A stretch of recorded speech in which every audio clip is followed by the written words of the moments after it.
Saya pernah jelaskan di awal-awal kita jelaskan masalah neraka ini, kalau nanti ada 3 golongan di hari kiamat. Ada golongan yang masuk surga tanpa hisab, tidak ada timbangan lagi, masuk surga langsung. Ini kalangan para nabi-nabi, syuhada, ya, anak-anak muslim yang meninggal sebelum balik, orang-orang yang ahli ibadah yang selalu bertaubat sehingga dosanya bersih. Cobaannya di dunia banyak. Orang yang sering kita lihat dari cobaan ke cobaan, dari cobaan ke cobaan tidak selesai-selesai, sementara dia orang beriman. Nah, ini adalah orang-orang yang tanda-tanda akan masuk surga tanpa hisab, karena cobaan itu membersihkan dosa-dosanya. Sebagaimana ada hadis Nabi SAW yang berbunyi dalam hadis Bukhari Muslim, seorang mukmin akan diuji di dirinya, di hartanya dan keluarganya, sampai dia bertemu dengan Allah hari kiamat dengan keluarganya dalam kondisi tidak ada lagi dosanya. Orang-orang ini masuk surga tanpa hisab, nggak ada lagi timbangan amalnya. Masuk di dalamnya juga adalah golongan yang disebutkan oleh Nabi SAW, 70.000 orang dari umatku masuk surga tanpa hisab. Makna yang lain, ada hadis dalam riwayat yang lain dikatakan setiap 70.000 akan membawa 70.000 lagi. Ini semua masuk surga tanpa hisab mereka. Ada golongan yang kedua adalah orang kafir. Ini langsung masuk neraka tanpa hisab juga, karena hisab itu timbangan amal. Orang-orang kafir, munafik, dan orang musyrik. 3 ini nggak ada timbangan amal, nggak perlu ditimbang amalnya, langsung masuk neraka. Begitu sudah menerima bukunya dengan tangan kirinya, dia udah tahu dia akan ke neraka, udah selesai. Digiring oleh Allah, disuruh oleh Allah SWT, para malaikat menggiring mereka masuk neraka. Jadi ada yang masuk surga tanpa hisab, ada yang masuk neraka tanpa hisab. Tidak ada lagi timbangan amal. Nah, tersisa di tengah-tengah adalah orang yang ditimbang amalnya. Orang yang ditimbang amalnya ini ada 2. Ada orang yang nanti setelah ditimbang amalnya, ternyata amal solehnya lebih banyak. Ini disebabkan karena dia masih banyak dosanya juga. Ada dosa yang dia lakukan, malas bertobat, nggak mau bertobat kepada Allah Azza wa Jalla. Nah, ini orang seperti ini bisa lolos. Misal amal solehnya 100.000, dosanya misal 90.000. Ada 10.000 selisihnya. Nah, dia lolos nih. Tapi ditimbang dulu, dihisap dulu. Nah, orang-orang yang dihisap tadi ini lolos karena amal solehnya lebih banyak, sama orang-orang yang masuk surga tanpa hisap, itu bisa memberikan syafaat. Mereka lah yang bisa memberikan syafaat. Golongan yang lain di dalam orang yang ditimbang amalnya, sekali lagi tadi ada orang tidak tanpa ditimbang masuk surga tanpa hisap, ada orang yang masuk neraka tanpa hisap. Di tengah-tengah adalah orang yang ditimbang amal. Orang yang ditimbang amal ini ada 2 golongan lagi. Golongan yang ditimbang amalnya dan memang secara murni, tanpa ada bantuan dari manapun, tanpa ada syafaat, memang amal solehnya lebih berat daripada dosanya. Cuma dia ditimbang karena dosanya masih banyak. Tadi saya kasih contoh, misal amal solehnya 100.000, dosanya 90.000. Nah, ini berarti dia selamat masuk surga, tapi dihisap dulu, gitu kan? Nah, orang seperti ini dengan orang-orang yang masuk surga dari awal tanpa hisap bisa memberikan syafaat, dia bisa memberikan pertolongan. Golongan kedua dari orang yang ditimbang amalnya adalah orang yang ditimbang amalnya, tetapi amal buruknya lebih berat. Amal buruknya lebih berat. Misal kita balik tadi, ada orang yang lolos 100.000 pahala, 90.000 dosa. Kita balik, orang yang ditimbang kedua ini adalah dosanya yang 100.000, pahalanya yang 90.000. Ini orang masuk neraka. Secara hitung-hitungan, dia harus masuk neraka dulu. Bersihin yang 90.000 itu. Tapi di sini ada banyak pendapat ulama. Yang pertama dikatakan, kalau dosanya 90.000, dosanya 100.000, ini misal, pahalanya 90.000, maka dia disiksa di neraka sesuai dengan kadar selisihnya saja. Bukan semua dosanya. Karena dia punya amal saleh.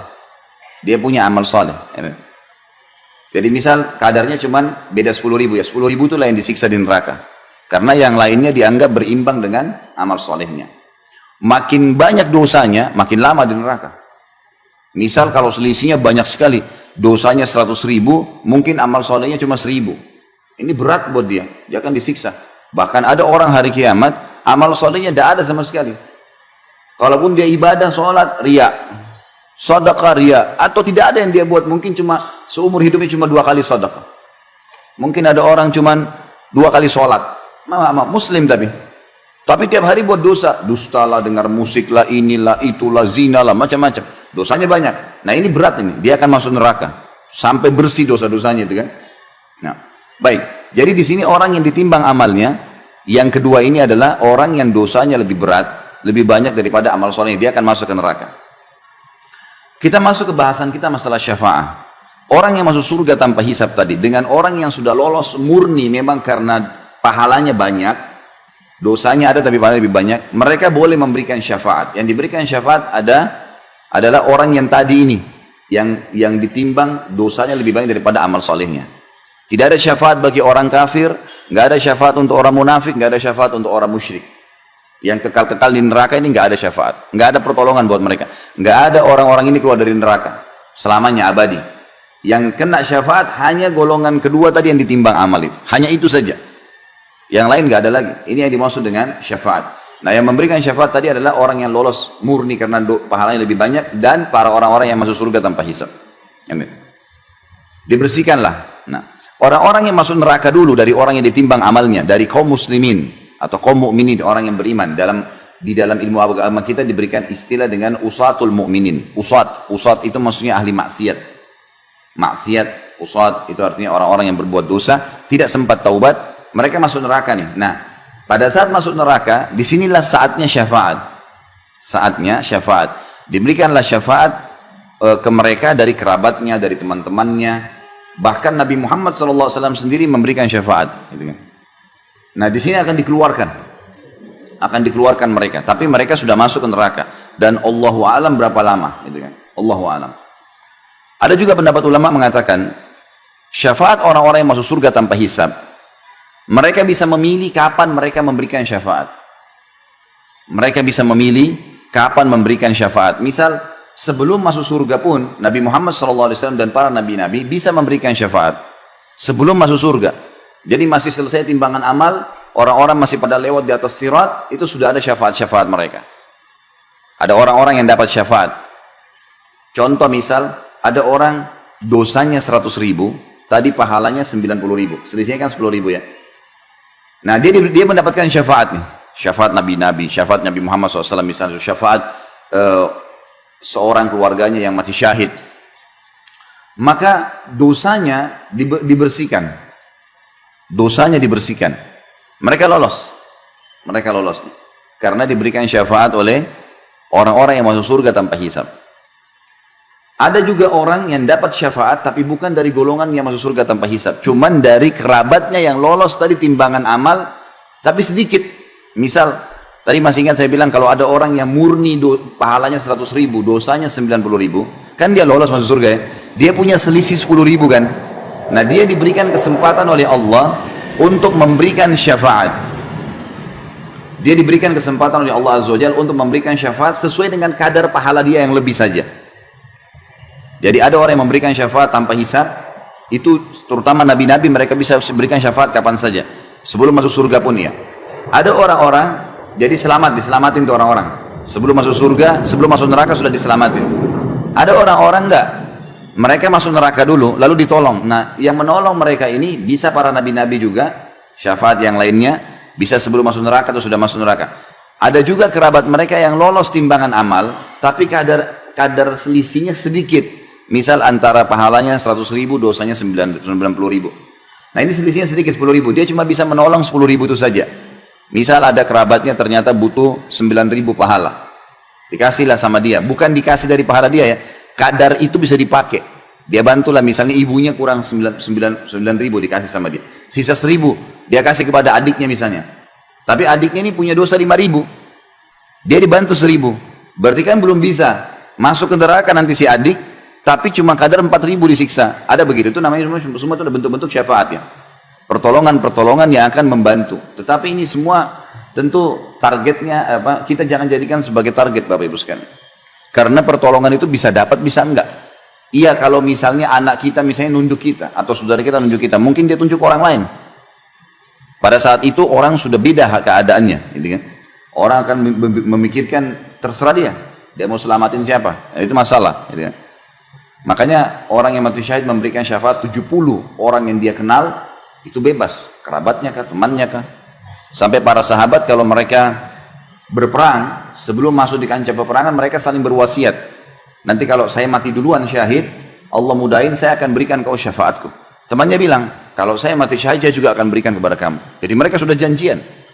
sebelum meninggal dunia, sampai seperti itu, karena mereka yakinnya tentang keadaan pada hari kiamat nanti. Ini makna tafsir dari surah Thaha 109. Karena dikatakan di sini, pada hari itu tidak berguna syafaat, kecuali syafaat orang yang Allah Maha Pemurah telah memberi izin kepadanya. Diberi izin karena dia lolos memang tanpa hisab, atau dia memang dasarnya lolos karena amal solehnya lebih banyak. Di garis bawahi juga satu hal, orang-orang yang dibantu supaya bisa timbangan, misal dosanya 100.000, pahalanya 90.000, lalu ada yang bantu dia 11.000 pahala, kadar 11.000 pahala. Jadi akhirnya pahalanya lebih banyak sekarang, 90.000 sementara dosanya 89.000, kan gitu. Orang ini lolos, masuk dalam surga. Dia juga lolos, berkat pertolongan orang. Tetapi melewatin sirat, dia terkoyak. Karena di sirat itu nanti kita pelajari di akhir-akhir bab kita nanti dalam neraka ini, itu di sirat nanti jalan yang gelap, licin, gitu kan, besar. Dan di bawahnya itu, di bawahnya sirat itu neraka. Apinya kelihatan, malaikat di kiri kanan mencambuk orang yang masuk neraka. Ada orang yang lolos seperti bulan purnama, terang. Ada orang seperti bintang-bintang, ada orang seperti menunggangi kuda. Ada orang seperti berlari, ada orang yang berjalan dan terkoyak. Nah, terkoyak ini karena ada besi-besi tajam di antara sirat. Nah, terkoyak ini kenapa? Karena dia punya dosa, semestinya masuk neraka, tapi karena pertolongan orang, syafaat orang lain, dia lolos. Dosanya 100.000, pahalanya 90.000, selisih 10.000. Ada orang yang bantu dia 11.000 misalnya. Nah, 11.000 ini membuat dia lolos akhirnya masuk ke dalam surga, tapi melewatin sirat terkoyak. Jadi tubuhnya terkoyak, berdarah, gitu kan. Tapi dia tetap lolos. Nanti yang kita bahas di akhir bab kita. Itu makna daripada Allah Maha Pemurah telah memberi izin kepadanya dan dia telah meridhoi perkataannya. Maksudnya dia ucapin kata-kata, Allah terima. Kemudian firman Allah yang lain adalah surah Az-Zumar ayat 44. A'udzu billahi minasyaitonir rajim. Qul lillahi syafa'atu jami'a, lahu mulkus samawati wal ard, thumma ilaihi turja'un. Katakanlah hai Muhammad, hanya kepunyaan Allah syafaat itu semuanya. Tentu maksudnya dengan izin Allah, Allah yang berikan. Kepunyaannya lah, ya. Dan ini Bapak Ibu yang sudah tahu tentu saya bisa ingatkan kembali, kalau nya besar berarti di tengah-tengah huruf begitu Allah, kembali kepada kata ganti Allah. Sama dengan dia, D-nya biasa dibesarin. Nah, itu berarti kata ganti Allah. Kepunyaannya lah, ya. Kerajaan langit dan bumi. Kemudian kepadanya lah kamu dikembalikan. Saksi bahasan kita adalah masalah hanya kepunyaan Allah syafaat itu. Jadi Allah Azza wa Jalla yang memberikan kesempatan. Kalau enggak maka tidak bisa mengeluarkan atau memberikan syafaat. Ya, tidak bisa memberikan syafaat. Selanjutnya kita lihat surah Zukhruf ayat 86. Ini di buku kita tidak ditulis soalnya. Ayatnya buka surah Zukhruf ya. A'udzu billahi minasyaitonir rajim. ولا يملك الذين يدعون من دونه الشفاعة إلا من شهد بالحق وهم يعلمون. Dan sembahan-sembahan yang mereka sembah selain Allah, patung kah, pohon keramat kah, atau apa saja, tidak dapat memberi syafaat. Akan tetapi orang yang dapat memberi syafaat ialah orang yang mengakui yang hak, tauhid, beriman kepada Allah, dan mereka meyakininya.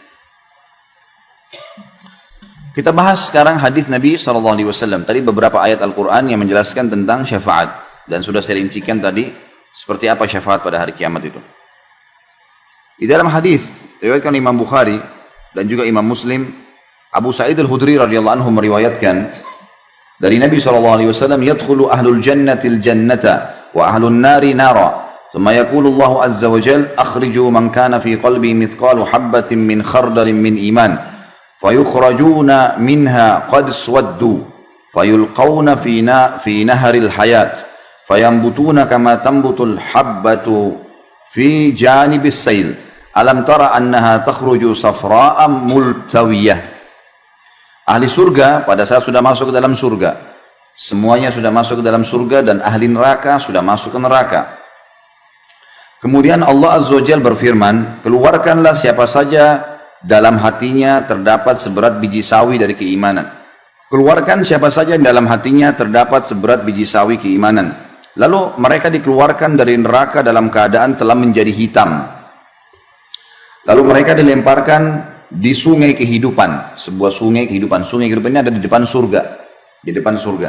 Sungai khusus untuk dipakai memandikan atau membersihkan orang-orang yang sudah hangus di neraka. Lantas mereka tumbuh seperti biji yang tumbuh di samping aliran air. Kita lihat kalau misalnya ada got atau ada aliran air, biasanya karena lembabnya sampai tumbuh rumput-rumput kecil, ya, tanaman-tanaman kecil. Nah seperti itu. Nanti ahli neraka ini mereka terbakar, hangus, belang-belang, lubang badannya, tapi nggak mati. Naudzubillah, tapi nggak mati. Maka mereka dikeluarkan oleh orang-orang yang menolong mereka, yang memberikan syafaat, dibawa keluar. Lalu dimasukkan ke dalam sungai kehidupan. Maka mereka dicemplungkan di situ, dimasukkan, lalu mereka tumbuh seperti tumbuhnya bunga atau pohon yang kecil di samping aliran. Tidakkah, kata Nabi SAW, kamu tahu bahwa biji tersebut yang baru tumbuh dalam keadaan kekuning-kuningan lagi lemas? Ya, seperti itulah mereka akan tumbuh. Hadis ini memberikan pelajaran kepada kita tentang adanya syafaat, pertolongan. Ahli neraka dikeluarkan yang bermaksiat kepada Allah, tapi ingat, hanya orang mukmin yang bermaksiat. Orang kafir, fasik, orang kafir, munafik dan musyrik, dosa-dosa musyrik besar, menyembah selain Allah, ya, dan seterusnya, menyembelih kepada selain Allah, ini semua tidak bisa keluar, tidak bisa dapat syafaat. Kemudian hadis selanjutnya adalah hadis riwayat Imam Muslim dari Samas Abu Sa'id Al-Khudri radhiyallahu anhu meriwayatkan sabda Rasulullah SAW, adapun ahli neraka yang memang penghuninya, maka mereka tidak mati dan tidak pula hidup di dalamnya. Siksa yang luar biasa, hangus, terpotong badannya, ya, lobang-lobang tubuhnya nggak mati. Maka tidak bisa dikatakan mati, tidak juga dikatakan hidup, tersiksa luar biasa. Dan setiap kali mereka sudah hangus, hancur badannya, dikembalikan oleh Allah SWT lagi utuh. Kemudian disiksa lagi. Proses mengutuhkan tubuh mereka juga sudah sakit. Plus lagi disiksa kembali, dibakar, dicincang, dilubang-lubangin, makan macam-macam makanan yang merusak tubuhnya. Tetapi manusia yang dibakar api akibat dosa-dosa mereka, maka Allah betul-betul mematikan mereka. Kalau seandainya ada orang yang tadi orang mukmin yang berbuat dosa, kemudian habis dosanya nih, udah habis dosanya, maka dalam hadis ini dikatakan Allah mematikan mereka, sudah nggak bisa buat apa-apa, gelimpang, tidak diutuhkan lagi kembali, hingga ketika mereka telah menjadi orang, ketika mereka telah menjadi arang, sudah hangus, ya, seperti kita tahu kalau kayu bakar, terbakar, sudah lubang-lubang, hitam, maka diizinkan untuk diberi syafaat. Lalu mereka dibawa berkelompok-kelompok, dikeluarkan semua, oleh para malaikat dibawa, tapi dalam kondisi mereka tidak bisa buat apa-apa. Lalu disebarkan di sungai-sungai surga. Kemudian dikatakan, wahai ahli surga, berkumpullah bersama mereka. Lalu mereka tumbuh seperti biji-bijian tumbuh yang di tengah buih banjir.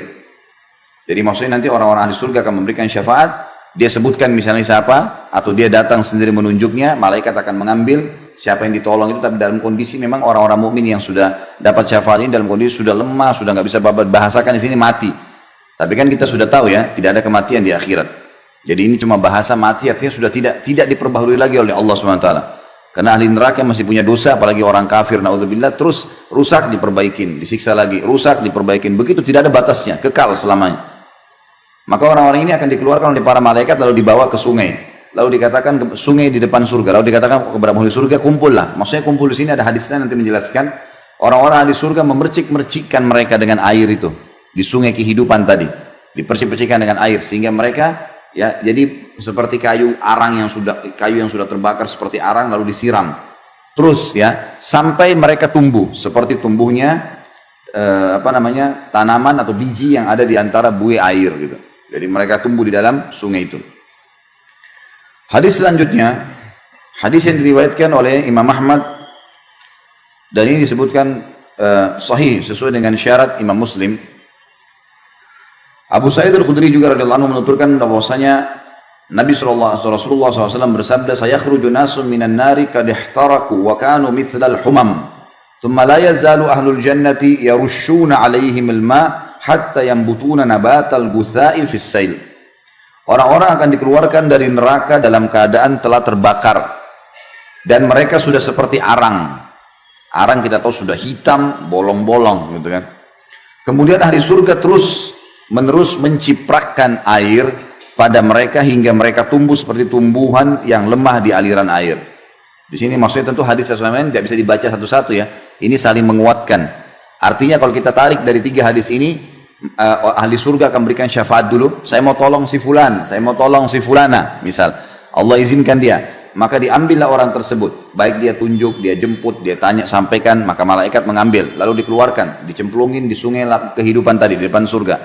Nah, ada riwayat tadi yang pertama dikatakan begitu mereka ditaruh, mereka tumbuh seperti tanaman yang lemas di pinggiran saluran air.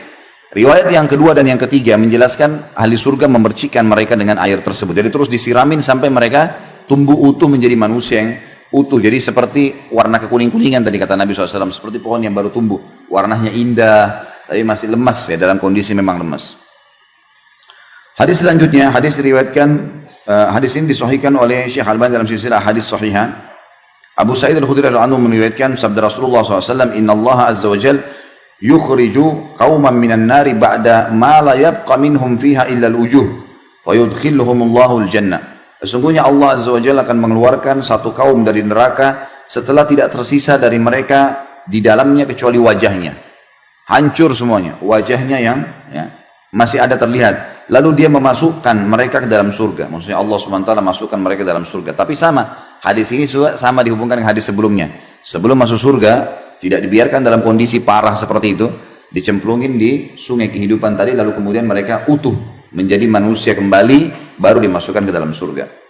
Tapi saksi bahasan kita, Allah mengeluarkan orang-orang dari